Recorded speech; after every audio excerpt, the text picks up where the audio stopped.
नाही, मी हिंदी आणि मराठीमध्ये ते सांगतो. पासेसच्या बाबतीमध्ये मी काल स्वतः माझ्या मंत्रालयामध्ये किंवा माझ्या MIDCमध्ये काय घडलंय त्याची वस्तुस्थिती स्वतः मंत्री म्हणून सभागृहामध्ये मांडलेली आहे.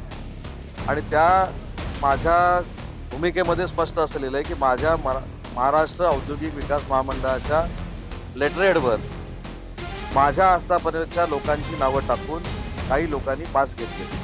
आता ते पास मिळाल्यानंतर 1-2 पास माझ्या देखील आस्थापनेवरच्या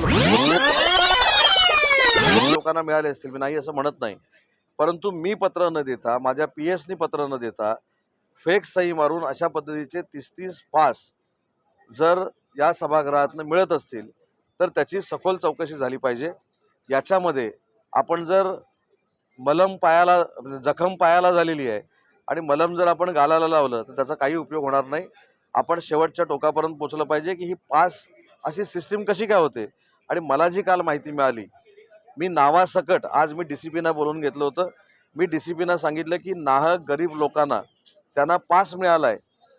म्हणजे त्याच्यामध्ये अगदी स्पष्टपणानं सांगतो, माझ्या कार्यालयातला एका सर्वसामान्य शिपायाला त्यांनी बोलवून घेतलं. त्या यादीमध्ये त्याचं नाव होतं म्हणून त्याची चौकशी सुरू केली. त्याच्यावर मी त्यांना सांगितलं की गरीब माणसाला आणून चौकशी करण्यापेक्षा तुम्हाला माहिती आहे की पास कोणी दिला, तो पूर्वी माझ्या कार्यालयामध्ये कामाला होता, ते मी तुम्हाला नाव सांगितलंय. त्याने ती यादी कोणाकडे दिली हे देखील त्यांना माहिती आहे. ती यादी पुढं कोणाकडे गेली हे देखील त्यांना माहिती आहे. परंतु त्या 25-30 पासामधला एक पास माझ्या कार्यालयातल्या ज्या शिपायाला मिळालेला आहे, त्या शिपायाला चौकशीसाठी आणणं मला असं वाटतं की चौकशी केलेलं दाखवल्यासारखं आहे. आणि म्हणून मी स्वतः DCPना सांगितलं की याच्यामध्ये मंत्री ज्यावेळी स्वतःच्या कार्यालयाची बदनामी न बघता एखादी गोष्ट सभागृहामध्ये सांगतो त्यावेळी त्याची चौकशी ही निपक्षपातीपणे झाली पाहिजे, अशी भूमिका मी DCPंशी चर्चा केली.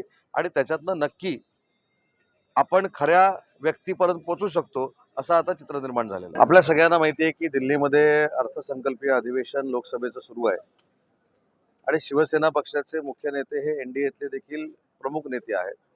त्याच्यामुळं लोकसभेचं अधिवेशन सुरू असताना आपल्या पक्षाच्या खासदारांना भेटण्यासाठी महाराष्ट्राच्या विकासाच्या दृष्टीनं काही चर्चा खासदार महोदयांशी करण्यासाठी कायमस्वरूपी एकनाथ शिंदेसाहेब हे दिल्लीला जात असतात. आणि त्याच भावनेनं आज एकनाथ शिंदेसाहेब दिल्लीमध्ये आहेत. आणि दिल्लीमध्ये गेल्यानंतर ते NDAचे प्रमुख नेत्यांपैकी एक असल्यामुळं ते पंतप्रधान महोदयांना देखील भेटतात, अमित शाह साहेबांना देखील भेटतात, तिथल्या सिनियर मंत्र्यांना देखील भेटतात. आणि दरवर्षी अधिवेशन असताना ज्या पद्धतीनं शिंदेसाहेब त्या ठिकाणी जातात त्याच उद्देशाने शिंदेसाहेब तिथे गेलेले आहेत. काल रात्री सगळ्या खासदार महोदयांची बैठक झाली.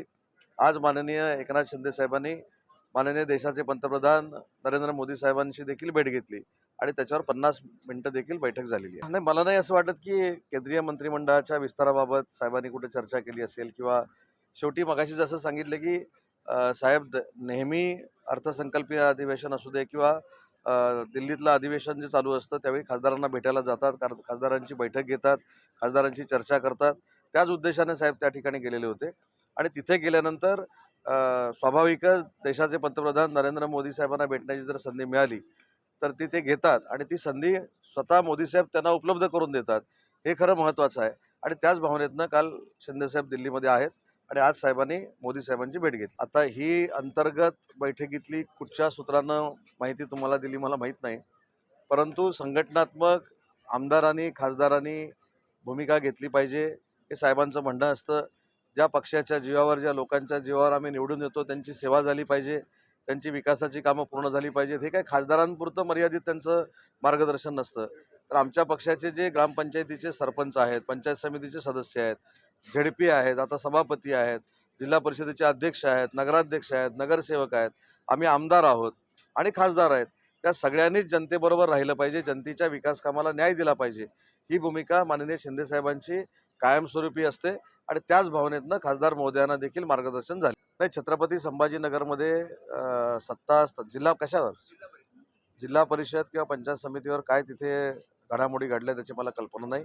त्याची पूर्ण माहिती आम्ही नक्की घेऊ आणि याच्यावर जो काय निर्णय घ्यायचा आहे, जे काय आदेश द्यायचे असतील ते राज्याचे उपमुख्यमंत्री आमचे मुख्य नेते एकनाथ शिंदेसाहेब देतील.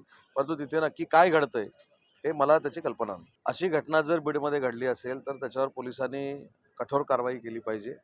अशा घटना परत घडू नयेत, त्याची पुनरावृत्ती होऊ नये एवढी दहशत पोलिसांची असली पाहिजे, कायद्याची असली पाहिजे आणि त्या कठोर कायद्याच्या अंतर्गत या सगळ्या कुटुंबावर कारवाई झाली पाहिजे. ज्यावेळी गॅस कमतरतेच्या बातम्या यायला लागल्या आणि त्याचा उद्योगावर परिणाम होईल अशा पद्धतीची चर्चा व्हायला लागली, मी एक प्रथम बैठक म्हणून छत्रपती संभाजीनगरला स्वतः जाऊन घेतली. तिथल्या उद्योजकांशी बोललो. पर्यायी व्यवस्था उद्योजकांसाठी गॅसची काय करू शकतो ही माहिती मी घेऊन तिथं तशा पद्धतीचे निर्देश दिले.